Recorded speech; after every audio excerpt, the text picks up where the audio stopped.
¿Dónde se habrá metido?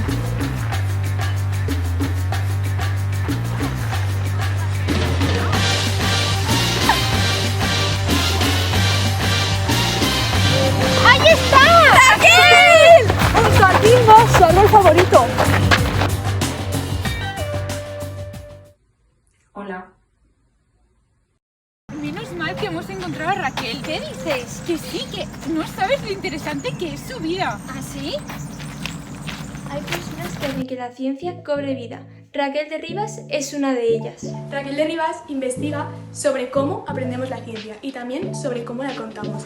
Dos mundos que parecen totalmente distintos, pero que en ella son uno solo. Piensa un momento, ¿cómo recuerdas mejor algo? ¿Cuando te lo explican o cuando te lo cuentan como una curiosidad o incluso una historia?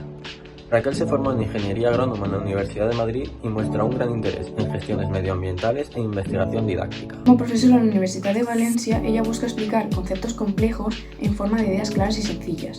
Y en el Jardí Botànic de Valencia convierte el mundo vegetal en historias y narrativas accesibles y comprensibles para todos los públicos. Llegar hasta aquí no fue sencillo. Ser mujer en el ámbito científico ya implica enfrentarse a exigencias constantes.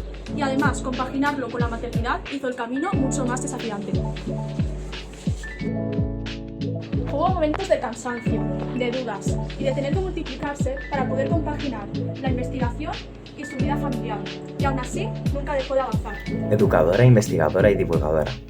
Ciencia que se aprende y ciencia que se descubre y se cuenta. Porque para ella la ciencia no es solo conocimiento, es una forma de despertar curiosidad y dar visibilidad a problemas globales, como el cambio climático. Siempre tuvo claro que le interesaba la educación, la sostenibilidad y la investigación, pero sobre todo aportar valor a la comunidad científica. Y al final, Raquel de Rivas Verdes Montenegro es una gran profesional, capaz de transmitir una certeza. Cuando la ciencia llega a todos, el mundo cambia.